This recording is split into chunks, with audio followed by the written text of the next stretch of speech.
မူဆယ်မြို့တဲကိုစဝင်လာပါပြီရှင်မြို့မှာလေးပထဝီဘိန်းတွေကိုအရန်စီကြတယ်အခုမြင်နေရတဲ့နေရာကကြတော့မူဆယ်နဲ့ရွှေလီကိုကူးတဲ့နေရာလေးပေါ့နော်အခုလှမ်းမြင်နေရတဲ့နေရာလေးကတရုတ်ပြည်ရွှေလီမြို့ကြီးပေါ့နော်တော်တော်လေးကိုမိုက်တယ်တိုက်တယ်ကြည့်ပဲနေရာကိုကြည့်ပြီးတော့ကျမတို့လည်းဟိုတယ်ကိုဆက်သွားခဲ့ပါတယ်ကျမတို့တဲခဲ့တာက97ဟိုတယ်ပါဟိုတယ်ကတညကို9000ပေးရတယ်အခန်းကတော့ကျဲတယ်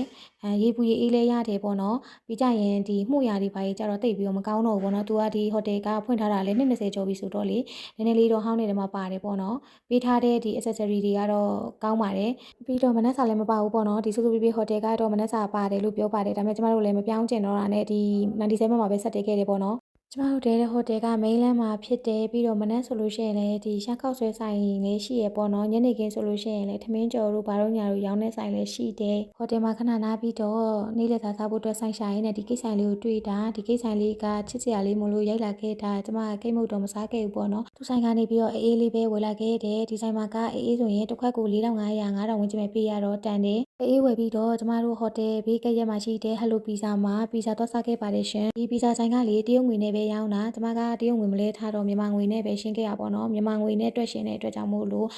အနည်းဆုံးက4ကျပ်လောက်กว่าတယ်ပေါ့နော်ဒီဆိုင်လေးကပီဇာရောဟမ်ဘာဂါတွေရောချက်ကြော်တွေရောပေါ့နော်အေးတွေရောအစုံရတယ်ဆိုင်လေးကလည်းကြဲကြဲဝုန်းဝုန်းအေးဆေးဆေးလေးနဲ့ထိုင်လို့ကောင်းတယ်မူဆယ်ကိုလာလည်းမယ်ဆိုရင်တော့100 200လောက်ကတရုတ်ငွေနဲ့မြန်မာငွေလဲထားဖို့အကြံပြုချင်ပါတယ်မဟုတ်ရင်တရုတ်ငွေနဲ့ရောင်းတဲ့ဆိုင်တွေဆိုလို့ရှိရင်အနည်းဆုံး4ကျပ်လောက်ကခွာပြီးတော့ရှင်းရလို့ပါကျမတို့ကဒွင်းသီးပီဇာလေးမှာထားတယ်ဒွင်းသီးပီဇာက25ယွမ်ပြီးရင်ဝတ်သားဆိုင်ကောက12ယွမ်ဟမ်ဘာဂါတစ်လုံး12ယွမ်ပေါ့နော်စုစုပေါင်း49ယွမ်ပေးခဲ့ရပါတယ်သူဆိုင်ကဒွင်းသီးပီဇာလေးကလေတော်တော်လေးကိုစားလို့ကောင်းတာပေးရတဲ့ဈေးနဲ့လည်းတန်ပါတယ်ပြီးအပြင်သားကမမွလေးနဲ့အတွင်းသားအီလေးနဲ့ဒွင်းသီးလည်းအများကြီး cheese တွေလည်းအများကြီးပေါ့နော်တော်တော်လေးကိုစားလို့ကောင်းတယ်တစ်ချက်လုံးမှာ25ယွမ်ပဲပေးရတယ်ဆိုတော့အရန်တန်တယ်ဒီဝတ်သားဆိုင်ကောလေးကလည်းတော်တော်လေးကိုစားလို့ကောင်းတာကျွတ်ကျွတ်ကလေးနဲ့မှုမွေးလေးသူနဲ့တွဲစားဖို့ကဒီအချင်ထုတ်လေးတွေရမာလာအမုံလေးရပေးထားတာပေါ့နော်သူက12ယွမ်ပဲပေးရတယ်ပြီးတော့လေချက်သားဘက်ကလေးကလည်းအရန်ကိုစားလို့ကောင်းတာချက်သားကြီးဆိုအကြီးပဲပမုံသားလေးဆိုနူးဤညာပဲမယောနစ်တွေလည်းအများကြီးပဲသူကတစ်လုံးမှာ12ယွမ်ပဲပေးရတယ်ပေါ့နော်တကယ်လို့မူဆယ်ကိုရောက်ဖြစ်တယ်ဆိုရင်ဒီဟယ်လိုပီဇာဆိုင်လေးမှာစားပြအောင်စားခဲ့ကြည့်နော်ဟောဒါလေးကတော့မူဆယ်သားလေးပါခမ